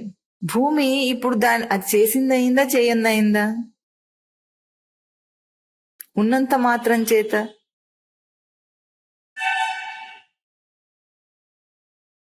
మనమేమంటున్నాం? భూమియే కారణం, ఉన్నందువల్ల నేను గదులు కట్టుకున్నాను అని అంటున్నాం. కానీ భూమికి నువ్వు నీ గదులతో ఏం సంబంధం లేదు. అది భిన్నం అయిపోలేదు, అది చేయంది అయింది, సాక్షిగానే ఉంది. కానీ ఆ సాక్షి అయ్యుండి కూడా చేసింది అదే. ఎందుకు? అది లేకపోతే మనం చేయలేం గనక. అనుమంత ఒప్పుకున్నట్లుగానే ఉంది, అది నేను అవుననట్లేదు, కాదనట్లేదు. ఇంత భిన్నత్వాన్ని కల్పించుకున్నప్పటికీ అవుననట్లేదు, కాదనట్లేదు. అనుమంత ఒప్పుకోకుండా నేనేమన్నా అంటోందా? నువ్వేం చేసినా సరే అది వదిలేసింది అన్నట్లుగా ఉంది. ఎందుకు? అది మారలేదు కనుక, ఆ మార్పు తనకి రాలేదు కనుక తనేమంటోంది? ఆ ఉనికి స్వరూపము మారలేదు కనుక అనుమంత. జీవుడు ఎన్ని వేషాలు వేసినా, జీవభావాన్ని కల్పించినా, నామరూపముల భేదములను కల్పించినా అది అనుమంత ఒప్పుకున్నట్లే ఉంది. ఏమనదు, అవునన్నదు, కాదనదు. భర్త పైగా వీటన్నిటిని భరిస్తున్నట్లుగా, ఈ భారం అంతా మోస్తున్నట్లుగా జీవుడు తాను కల్పించేసుకొని ఏమవుతున్నాడు? ఆ తర్వాత ఈ శ్లోకంలో, ఇవాల్టి శ్లోకంలో వచ్చే తర్వాత అంశం, ఆ పదం ఏమిటి? స్వప్న విచార. జీవుడు ఏమంటాడు? అన్నిటిని కల్పించేసుకొని తర్వాత నేను కాదన్నట్లుగా ఉన్నాడు. అంటే భారం అంతా దాని మీద నెట్టేసినట్లుగా, అదే భారం వహిస్తుందన్నట్లుగా వదిలేస్తే అది భర్త అయ్యింది. ఆ గోడలు కట్టిన భారాన్ని ఎవరు మోస్తున్నారు? భూమే మోస్తుంది. కట్టింది వీడు, చేసుకుంది వీడు. అది సాక్షి మాత్రమే అనుమంత అయి భర్తగా ఉండి భోక్త. భోక్త అంటే వేరు అయిన స్వరూపాన్ని, భూమి వేరైందని మాట్లాడుతున్నాడు. చేసింది వీడే, ఈ గది వేరైంది అని మాట్లాడి ఆ ఆ వేరుపాటు భావాన్ని దాని మీద ఆరోపిస్తున్నాడు. అది భోక్త అయ్యింది. మహేశ్వర అయి నియమిస్తోంది. ఎట్లా నియమిస్తోంది? ఇవన్నీ చేసినప్పటికీ తన స్థానంలో తాను చంచలంగా అచలంగా ఉండి, మార్పు లేనిదిగా ఉండి ఏమంటోంది ఇప్పుడు? అన్నిటినీ నియమించి ఇవేవి సత్యం కాదని నీకు తెలిసేటట్లు. అంటే పై పైన గీతలే గాని ఇవన్నీ కూడా లోపల భిన్నత్వం కానట్లుగా, సృష్టి అంతా ఇంత భిన్నత్వం కల్పించిన అందరిలో ఒకటిగా ఉండి అది నియామక స్వరూపమైంది. నియమించింది వీడిని. వీడు ఎన్ని కల్పించినా సరే అది విభాగం కాకుండా, అది వేరు కాకుండా అది ఒకటిగానే నియమించి నిలిపింది సృష్టిని. ఇది ఉనికి యొక్క అకర్తాకర్త రూపం. చేసిందా చేయందా? అకర్తగా కర్త స్వరూపం, అభోక్తగా భోక్త స్వరూపం. దానికి కర్తృత్వం లేదు, అది కర్త కాదు. కానీ అది లేకుండా జీవుడు ఏది చేయలేదు. ఎప్పుడు ఇదే తన నిజస్వరూపం, అంటే చేస్తున్నప్పటికీ అంటుకోనిది. అందుకే అక్కడే మనకు యథా ఆకాశస్థితో నిత్య వాయు సర్వత్రగో మహాన్ అని చూపించారు. అంటే అంతటా వ్యాపించి ఉన్నప్పటికీ కూడా ఈ అన్నిటికీ అవకాశాన్ని ఇచ్చి ఏం చేస్తుంది? ఏ భారాన్నైనా మోస్తుందా, మోయకుండా ఉంటుందా?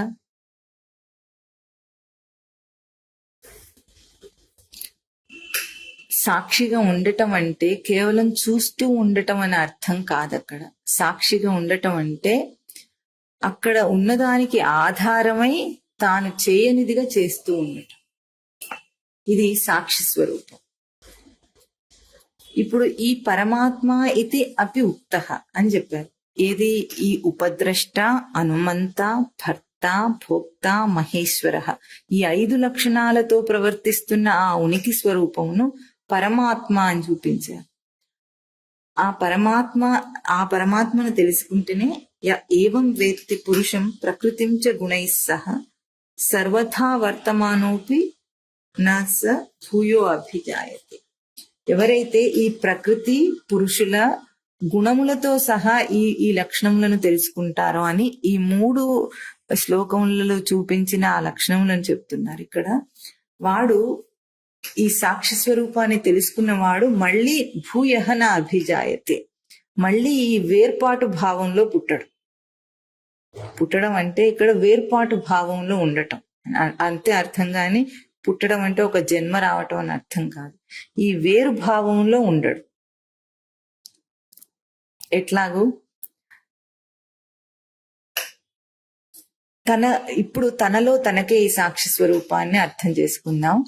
ఈ భూమి, వీటితో ఈ గోడలు కట్టడం, ఈ ఉపమానాన్ని తీసేసి తనలో తనకే తెలుస్తున్న సాక్షి స్వరూపం అదే చేస్తుందా?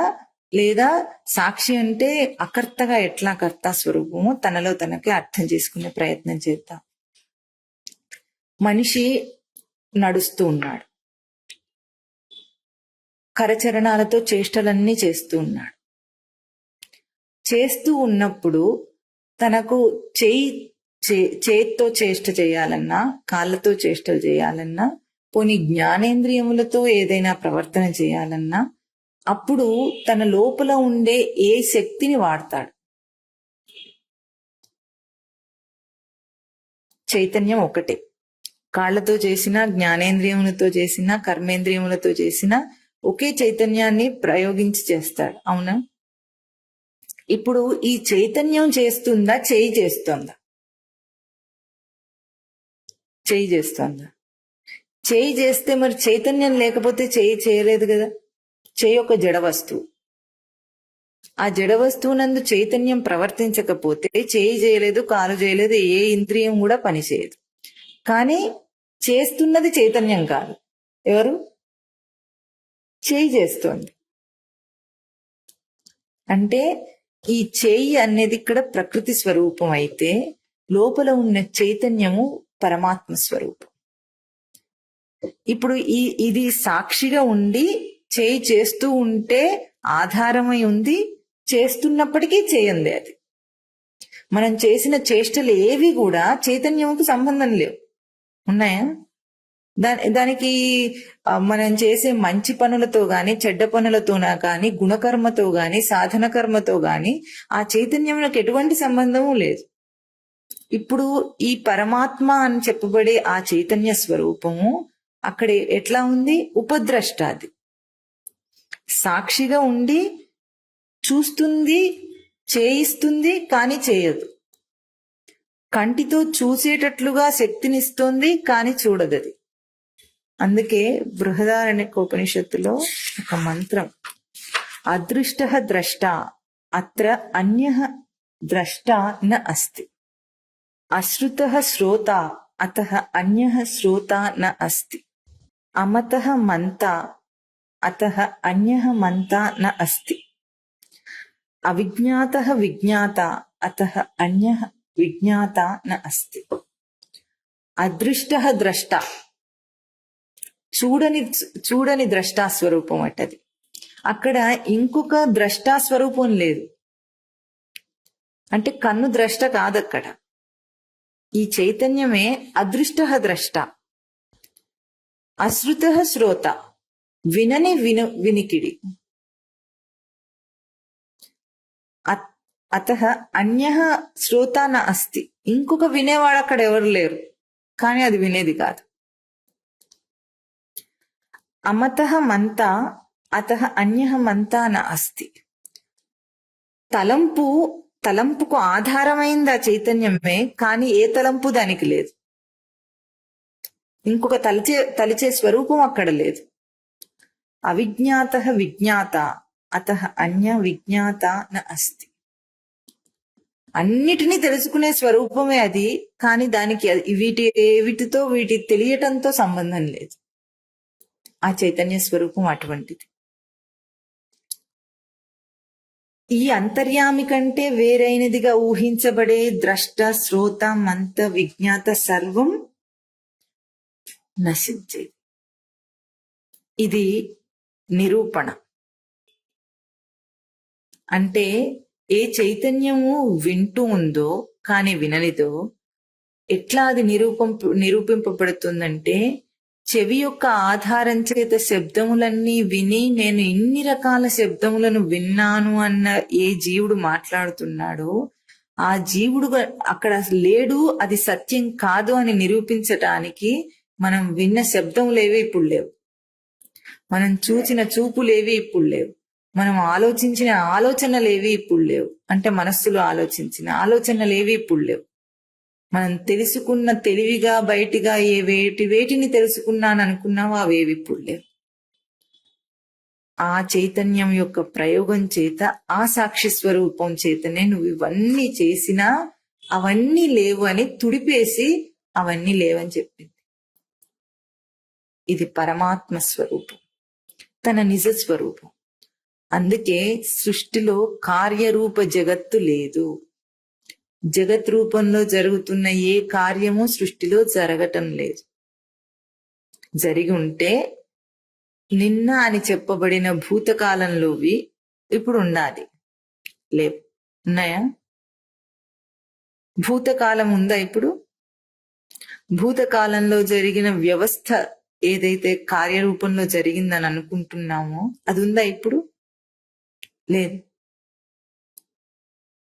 కానీ జరిగింది, చేయించబడింది, చేయబడింది, చేశారు అని అంటున్న ఆ పరమాత్మకు, ఆ చైతన్యమునకు ఎన్ని చేష్టలు ఈ చేతులతో చేసినా చైతన్యమునకు ఎట్లా సంబంధం లేదో అట్లాగూ ఈ జగత్తులో ఏ ఏ కార్యరూపంలో బయట మనం మాట్లాడుకుంటున్న విషయములు గాని, జగత్తులో కల్పింపబడిన నామరూప విభిన్న భేదములు గాని ఏవి లేవని నిరూపణ అవుతుంది ఎప్పటికప్పుడు. ఎప్పటికప్పుడు అక్కడికక్కడ రుజువు చేయబడుతోంది. తర్వాత ఏముంటుంది? చేత్తో చాలా పనులు చేసేసిన తర్వాత ఏముంటుంది? చెయ్యి, చైతన్యం రెండు ఉన్నాయి. అంతేనా? చేసిన పనులన్నీ మనం చేస్తున్నాం కదా, మరి జరుగుతోంది కదా అన్నాం. ఏవి చేసిన పని? ఏది లేదు. వింటున్నాం కదా, విన్న వినికిడంతా ఏది లేదు. ఆ చైతన్యం మళ్ళీ ఇప్పుడు ఎట్లా ఉంది? ఇదివరకు అన్ని విన్న శబ్దాలన్నీ లోపల స్టోర్ చేసుకుని ఉందా? లేదు. దానికి ఏం సంబంధం లేదు. నువ్వు వింటున్నావనే దానికి తెలియదు. ఆ చైతన్యాన్ని ఆధారం చేసుకుని నువ్వు వింటున్నావని దానికి తెలియదు. అందుకే నువ్వు అని చెప్పబడే త్వం రూపం సృష్టిలో అబద్ధం. నువ్వు అని ప్రయోగంతో చేసిన ప్రతి వ్యవస్థ అక్కడ లేదు కనుక నువ్వు అన్న స్వరూపమే అబద్ధం. ఆ నువ్వును గుర్తించిన వ్యక్తిగత నేను రూపం అబద్ధం. ఈ రెండు రూపాలు సృష్టిలో లేవు. కామే జనని కోమే తాతః. ఇప్పుడు నాకు తల్లి, నాకు తండ్రి అని ఈ దేహములకు వ్యక్తిగత రూపాలకు మాట్లాడే వ్యక్తిగత రూపాలు ఎక్కడున్నాయి? ఎవరు అవి? వాటి స్వరూపం ఏమి?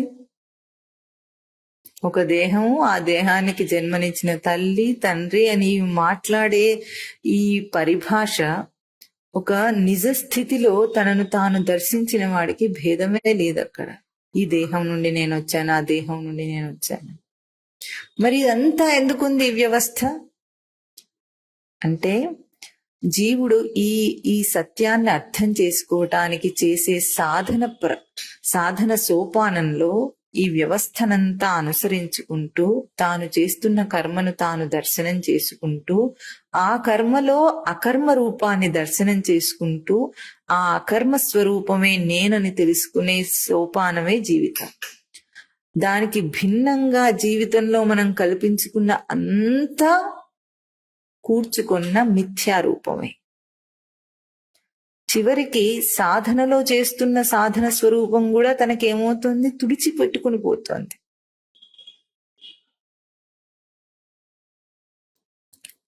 అంచెలంచెలుగా ఎక్కుతూ ఉంటే, మెట్లు ఎక్కుతూ ఉంటే వెనుక మెట్లు అవి కిందికి వెళ్ళిపోయినాయి. తనకేం సంబంధం లేదు ఇప్పుడు వాటితో. తాను ఎక్కడున్నాడో ఆ స్థానమే తనకు సత్యం. నిన్నటికి రూపం అనేది ఎట్లాగూ లేదో, తన గడిచిన స్థితికి రూపం లేదు. అంటే ఎదిగాడు అంటున్నాం మనం. ఎదిగిన పరిభాష వాడుతున్నాం ఇక్కడ.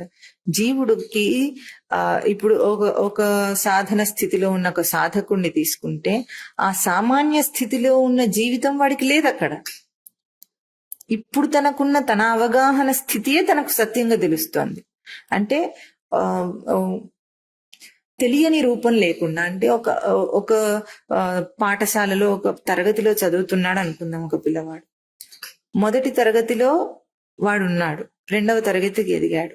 మొదటి తరగతిలో తెలియని ఏ పాఠాలు నేర్చుకున్నారో ఆ తెలియని స్థితి తెలిసిన తర్వాత ఇంకా వాడికి లేదు కదా, ఉందా? ఆ తెలియని స్థితి రాదు. తెలిసిందంటే తెలిసింది అయిపోయింది. భౌతికంగా అక్కడ విషయాత్మకంగా అయినా సరే, అక్కడ ఉపమానంలో ఒకసారి ఒక పాఠం మీద అవగాహన తనకు వస్తే ఇంకా తెలియని స్థితి తనకు లేదు, ఉందా? అట్లాగే జీవుడు ఎదుగుతున్నాడంటే ఆ తెలియని అంశమును నెట్టేసుకుంటూ ఎదుగుతున్నాడు. తెలియని స్థితి ఇక తనకు లేదు. అట్లాగే ఎప్పుడైతే పూర్ణంగా తన అకర్త స్వరూపం చూస్తాడో, తెలుసుకోగలుగుతాడో, ఇంకా చేసే కర్తృత్వ భావపు జీవ పురుష రూపం తనకు లేదు. ఇంకా అకర్తగా ఆ చైతన్యాన్ని ఎప్పుడు దర్శనం చేస్తాడో, సాక్షి, అనుమంత, భర్త, భోక్త, మహేశ్వర నియమిస్తున్న స్వరూపాన్ని తను చూస్తున్నాడు. ఎట్లా నియమిస్తుంది? అన్నిటినీ లేనివిగా చేసి నియమిస్తోంది, అన్నిటినీ ఏకం చేసి నియమిస్తోంది. భూమి మనం ఇన్ని విభేదాలు కల్పించినప్పటికీ ఎట్లా నియమిస్తుంది? నేనొక్కటే అని. భూమి అంతా ఒక్కటే. ఎన్ని ప్రాంతీయ విభేదాలు కల్పించినప్పటికీ, ఖండాలు చేసుకున్నప్పటికీ, మనం గోడలే కట్టుకున్నప్పటికీ, నువ్వు నేను నాది నీది అని ఎన్ని అన్నప్పటికీ అది నియమించింది భూమి. ఎట్లాగో భూమి ఏకమై నియమించింది. అట్లాగే ఆ ఉనికి స్వరూపము, పరమాత్మ స్వరూపం ఒక్కటే. ఆ పరమాత్మ స్వరూపానికి భేదాలు కల్పించే ప్రయత్నం చేస్తాడు వీడు. తన విభిన్నత్వాన్ని వదిలేయలేక ఆ దృష్టితోనే చూసి, ఆ చూపుతోనే చూసి అక్కడే తేడా ఉందంటాడు. సృష్టిలో ఈ సత్లక్షణానికి భేదం రాదు, లేదు, ఉండబోదు. అదే సాక్షి స్వరూపము, అదే హనుమంత స్వరూపమై, మహేశ్వర స్వరూపమై శాసిస్తోంది సృష్టి. అది తన నిజ స్వరూపం. ఇక ఈ కాగితం మీద గీసిన ఈ గీతల కింద ఉన్న కాగితపు స్వరూపం తాను గాని, ఆ మీద గీసిన ఆ భేదాలతో ఉన్న నామములు, రూపములతో, రంగులతో గీసిన గీతలు తాను కాదు అని ఎప్పుడు తెలుసుకుంటాడో, అసలు అవి లేవని తెలుసుకుంటాడు. ఇప్పుడు లేవు, తర్వాత ఉండబోవు. మునిపెప్పుడు లేవు, ఇప్పుడు లేవు, తర్వాత ఉండవు. అంటే సృష్టిలో ఉన్నది ఒకే స్వరూపం. నేనుకి నీవు అన్న స్వరూపము అన్న సృష్టిలో లేదు. వ్యక్తిగత రూపం ఎప్పుడైతే భిన్నం చేసిందో నేను నీవు అన్న అంశంలో వచ్చింది. అప్పుడు వచ్చినప్పుడు ఏమైంది? దాన్ని తీసుకొచ్చిన వాడు కామే జనని కోమే తాత, నాకు తండ్రి. ఇది పరిభావిత నిజ సంసార. ఇట్లా విచారణ చేయబడిన నిజ సంసారమును త్యక్వా,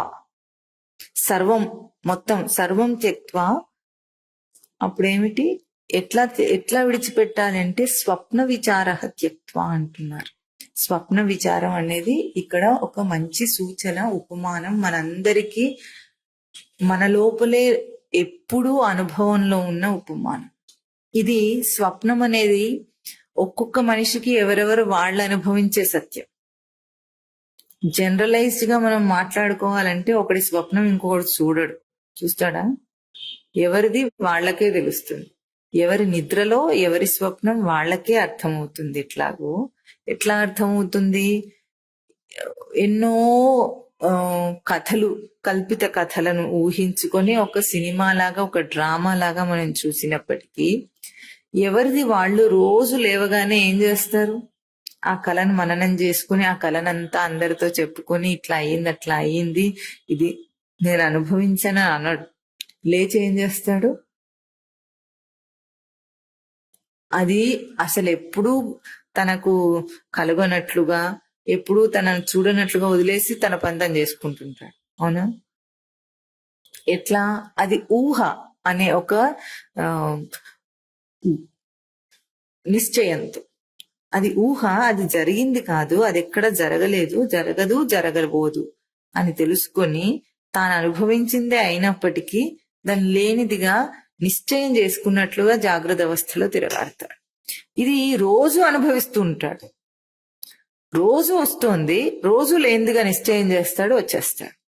అంటే కేవలం అక్కడ జాగ్రత్త అవస్థతో పోలిసి స్వప్నావస్థ ఎట్లాగైతే తను ఊహించి అక్కడ అనుభవించినప్పటికీ లేనిదని తెలుసుకున్నాడు. ఎన్నో అక్కడ క్యారెక్టర్స్, ఎన్నో పాత్రలు అందులో కనిపించినప్పటికీ అవేవి ఇప్పుడు లేవని హాయిగా ఎట్లా ఉన్నాడు? ఎందుకు ఉండగలిగాడు? కలలో వచ్చిన పాత్రలన్నీ కూడా అహం అనే తన స్వరూపానికి త్వం రూపాలు. అహంని అక్కడ తన నిజ స్వరూపాన్ని భేదం చేసి అన్ని రూపాలకు అరువు ఇచ్చి అన్ని పాత్రలను సృష్టించి ఒక సంఘటనను ఏర్పాటు చేసుకుని ఊహించుకున్న స్వరూపం ఎట్లాగో అట్లాగే ఇప్పుడు ఇక్కడ ఈ జాగ్రత్త అవస్థలో తాను అనుభవిస్తున్నది కూడా ఇటువంటి స్వప్నమే అని విచారణ చేయాలి. ఎట్లాగంటే నేను అన్న నిజ అస్మత్ గ్రహింపును ఎప్పుడైతే అన్నిటికీ అరువిచ్చి ఇన్ని పాత్రలను సృష్టించి ఈ పాత్రల నాటకంలో తాను కూడా ఒక పాత్ర అయి నేను అనుభవిస్తున్నాను, నేను ఇక్కడ ఏదో చేస్తున్నాను అని అనుకునే ఒక భ్రాంతి స్వరూపం. ఎట్లాగైతే స్వప్నంలో నుంచి లేవగానే అవెవ్వరూ లేరు, అక్కడ తల్లి తండ్రి కొడుకు కూతురు ఇంకా ఏ బంధాలు కల్పించుకున్నాడో, ఒక సంఘటన కల్పించుకున్నాడో, ఎట్లాగైతే జాగ్రత్త అవస్థలో లేదని నిశ్చయంగా ఉండగలిగాడో, తన అకర్తా స్వరూపాన్ని చూచిన వాడు అట్లా ఉండగలడు. ఇది అబద్ధం అని తెలుసుకుంటాడు. చైతన్యానికి చూపు లేదు, చైతన్యానికి వాసన చూడటం లేదు, చైతన్యానికి వినికిడి లేదు. ఎట్లాగో చైతన్యానికి నువ్వు లేవు, చైతన్యానికి తల్లి లేదు, చైతన్యానికి తండ్రి లేదు, చైతన్యానికి ఏదీ లేదని తను సాక్షి మాత్రంగా ఉండి చూస్తున్నాడు. ఇప్పుడు సాక్షియే తెలుసుకున్నవాడా, లేదా సాక్షి మాత్రం వేరే స్వరూపం ఉందా? ఇప్పుడు తెలుసుకున్నవాడైనాడు. ఇప్పుడు తెలుసుకొనుట అన్న ప్రక్రియ గాని, తెలుసుకున్నవాడు అని గాని, అంతకుముందు తెలియనివాడు అన్న స్వరూపాలు కూడా లేవు. తెలియనివాడన్న ఒక స్వరూపం లేదు, తెలుసుకునుట అన్న ప్రక్రియ లేదు, తెలుసుకోబడిందన్న విషయం లేదు. అక్కడ ఇవేవి లేవు. అది తనలో తనకు తన దర్శనం. ఇది భజ సేవాయాం, గోవిందుణ్ణి భజన చేయటం. ఇంకా బయట సంసారాన్ని ఎట్లా విడిచిపెడతాడో తన జీవభావ వ్యక్తిగత ఆపాదనను అట్లా విడిచిపెట్టేస్తాడు. బయట ఎట్లాగైతే నేను ఒక దేహము, నాకు ఒక దేహాన్ని ఇచ్చిన తల్లి తండ్రి కూతురు అన్న తమ్ముడు ఇవేవైతే ఉన్నాయో అవన్నిటినీ ఎట్లా తెలుసుకోగలిగాడో, ఇప్పుడు తనలో తనకి తన జీవభావపు ఆపాదన కూడా ఇటువంటిది. అంటే తనకొక తల్లి తనకొక తండ్రి ఉన్నట్లు తన నిజ స్వరూపానికి జీవభావం కూడా ఇంకొక ఆపాదన. జీవుడు అనేవాడు ఉన్నాడని అనుకోవటం. నిజానికి సృష్టిలో జీవుడు అనేవాడే లేడు. ఉన్నది ఒకటే అంశం. అది అప్పుడు ఒకటే ఉంది, ఇప్పుడు ఒకటే ఉంది, ఎప్పుడు ఒకటిగానే ఉంటుంది.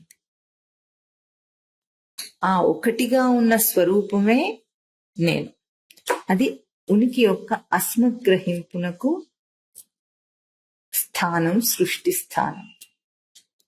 ఇంకా ఆ పైన మాట్లాడే ఏ మాట మాట్లాడినా అది సాధన స్థానం అవుతుంది కానీ పూర్తి నిజ స్థానం కాదు. అందుకే స్వామి ఏమన్నాడు, అనాదిత్వాం నిర్గుణత్వాం పరమాత్మాయం అవ్యయ శరీరస్థోపి కౌంతేయ న కరోతి న లిప్యతే. శరీరస్థ అపి అనాదిత్వాం, ఆది లేని వాడగుట చేత, నిర్గుణత్వాత్ గుణములు లేని వాడని ఆగుట చేత, అవ్యయ మార్పులు చెందని వాడగుట చేత, అయం పరమాత్మ శరీరస్థ అపి న కరోతి న లిప్యతే. ఇంకొక విశేషం ఏమిటంటే ఇప్పుడు మనం ఆది లేనిది, నిర్గుణమైనది, నిర్వికారమైనది, నిరాకారమైనది అని ఆ సత్లక్షణం యొక్క విశేషణాలను మాట్లాడుకోవటానికి కారణం ఏమిటంటే దానికి నీ విశేషణాలు చెప్పక్కర్లేదు. ఉండుటకు ఉనికి అన్న అంశం ఒక్కటే, దానికి విశేషణాలు లేవు. కానీ ఇప్పుడు తన అవగాహనలో అది తెలియబడక వికార స్వరూపమును, ఆది మధ్య అంతములను అనుభవిస్తున్న స్వరూపమును, గుణములను అనుభవిస్తున్న స్వరూపమును ఇప్పుడు ప్రస్తావనలో తీసుకుంటున్నాడు కనుక దీనికి విలక్షణమైన దాన్ని, తన నిజ స్వరూపాన్ని అప్పుడు ఏమంటున్నాడు, అనాది అంటున్నాడు, అవికారం అంటున్నాడు, నిర్గుణం అంటున్నాడు. ఆకారంతో ఇప్పుడు తనను ఊహించుకుంటున్నాడు గనుక దాన్ని నిరాకారం అంటున్నాడు. గుణములతో తనని ఇప్పుడు అనుకుంటున్నాడు గనుక దాన్ని నిర్గుణం అంటున్నాడు. ఆ నిర్గుణ, నిర్వికార, నిరాకార అనాది స్వరూపం తనకు తెలియబడుతుంది కనుకనే ఈ గుణములను, వికారములను గుర్తించగలుగుతున్నాడు. దోషాన్ని గుర్తిస్తున్నాము అంటేనే మనకు సత్యం తెలియబడిందని అర్థం. ఇప్పుడు ఎవరైనా తప్పుగా మాట్లాడుతున్నారని అనుకుందాం. ఆ తప్పుగా మాట్లాడుతున్నది తప్పు అని తెలియాలంటే సరి అయినది వీడికి తెలిస్తే దాన్ని తప్పుగా గుర్తిస్తాడు. అంతేనా? అంటే ఈ గుణములతో, ఆకారములతో, మార్పులతో ఉన్న రూపము మనం మాట్లాడుతున్నామంటే మనకు వీటికంటే విలక్షణమైన నిర్గుణ తత్వం మనలో అనుభవింపబడుతోంది. దాన్ని గుర్తించటం లేదు మనం. అది తప్పు అని మాట్లాడుతున్నామంటేనే లోపల సత్యం తెలిసినట్టు. ఆ తెలుస్తున్న సత్యాన్ని మైమరచి బతుకుతున్నాడు. ఇక వీడి జీవుని జీవభావం ఏమని చెప్పాలి? అహమన్న అస్మద్గ్రహింపును అహమన్న వ్యక్తిగత రూపంగా చేసి త్వం చేస్తున్నాడు. కహ అహం కహ త్వం, ఎక్కడి నుండి వచ్చినాయి? లేవవి. కుత ఆయాత అంటే ఆ ప్రశ్నకు సమాధానం అవి లేవని, ఎక్కడి నుండో వచ్చినవని చెప్పటం కాదు. విచారణ కొరకు మనం ఎన్నైనా దాన్ని ఎన్ని అంశములలోనైనా విచారణ చేసుకోవచ్చు, కానీ నిజానికి అవి అక్కడ లేని అంశములు. నీవు అన్న అంశం సృష్టిలో లేదు, నేను అన్న వ్యక్తిగత రూపం సృష్టిలో లేదు. ఉన్నది ఒకటే అంశం,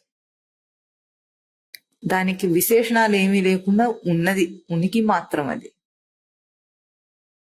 దాన్ని అర్థం చేసుకోవడానికి పరిభాషలో మనం ఎన్ని భాషా పదములను వాడినా, ఎన్ని రూపాలలో దాన్ని ఉదాహరణలతో చెప్పుకునే ప్రయత్నం చేసినా అవన్నీ కూడా దానికి సరిపడవు.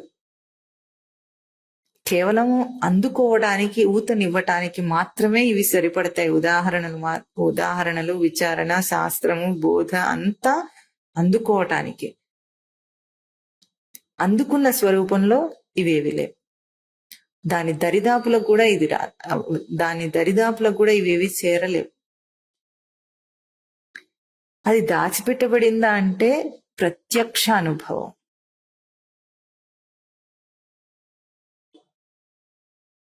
ఆ ప్రత్యక్ష అనుభవాన్ని రోజు తాను అనుభవిస్తాడు నిద్రలో. ఎంత స్పష్టంగా అనుభవిస్తున్నాడు! సృష్టిని లయం చేసిన మహేశ్వర స్వరూపమై, అంతర్ధానమై ఎక్కడున్నాడు? అనుభవించని ప్రాణి ఏది భూమి మీద?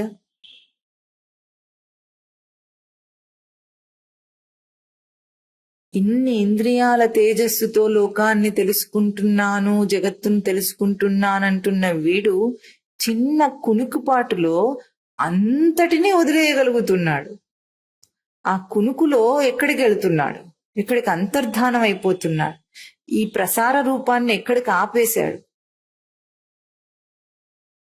ఇది సృష్టి రహస్యం. ఇది అనుభవించని వాడు, ఇది తెలియని వాడు సృష్టిలో లేడు. దీని మీద అన్ని శాస్త్రాల శ్లోకాల ఆధారంగా తెలుసుకున్న బోధను తనయందు దర్శనం చేయటానికి కావలసిన నిలకడని సంపాదిస్తే తనలో తనకే తెలుస్తుంది.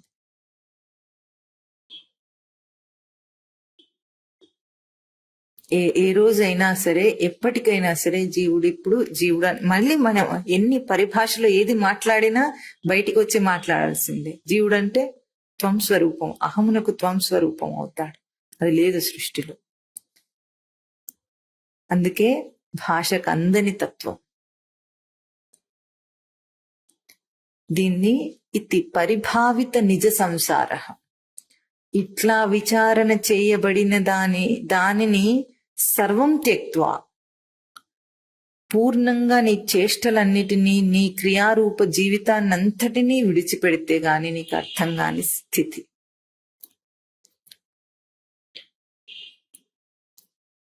సర్వం త్యక్త్వా భజ గోవిందం.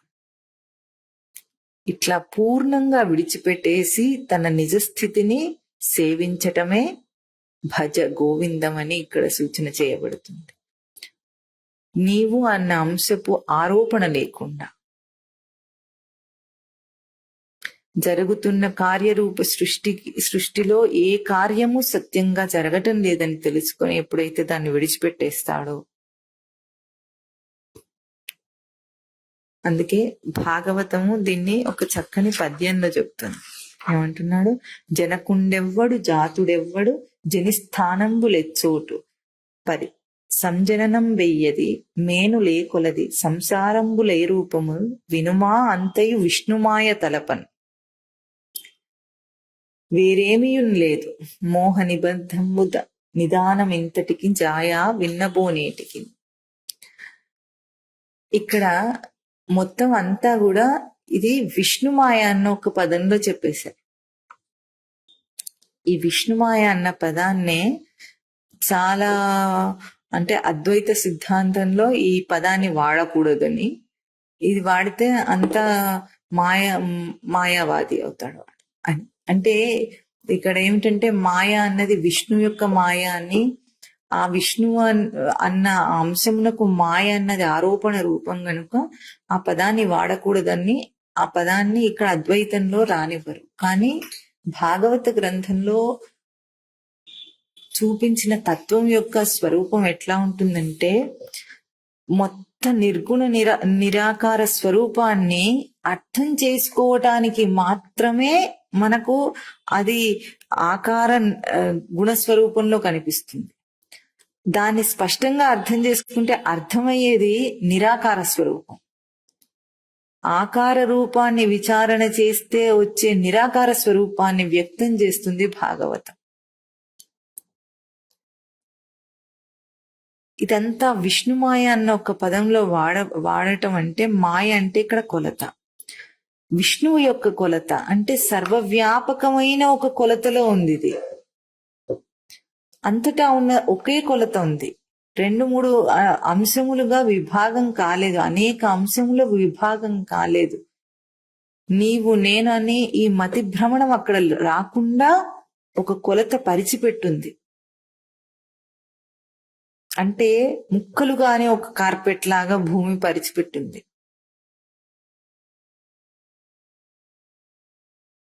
ఆ సర్వవ్యాపక రూపం అట్లా పరిచిపెట్టింది ఇక్కడ.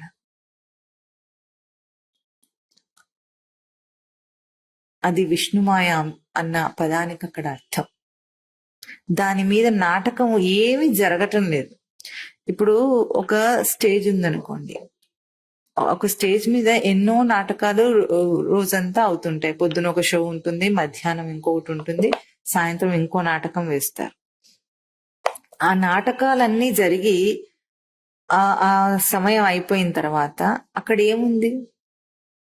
ఒక రంగం ఉంది, రంగస్థలం ఒకటే ఉంది. ఆ నాటకం అక్కడ ఉందా? నాటకం యొక్క సత్యత్వము ఎవరితో పోల్చి? రంగస్థలంతో పోల్చి దానికి ఏ సంబంధం లేదు. దాని మీద నువ్వు ఏ నాటకమైనా ఆడు. ఆ నాటకం అక్కడ జరిగింది అనుకునేవాడు ఎవడు? చూచేవాడు, ప్రేక్షకుడు. వాడికి అది సత్యం, కానీ రంగస్థలానికి సత్యం కాదు. ఇప్పుడు ఆ ప్రేక్షకుడి చూచిన ఆ నాటకము తర్వాత అక్కడ లేదు, వాడి దగ్గర ఏ రూపంలో లేదు అది. మరి ఆ నాటకం జరిగినట్లా జరగనట్లా? అట్లాగే ఇప్పుడు మనం ప్రవర్తిస్తున్న ఈ కార్యరూప జగత్, ఇక్కడ ఏమి జరగటం లేదు, కానీ మనం ఉందనుకుంటున్నాం. దాని రూపం ఎంత? లేమి అంత.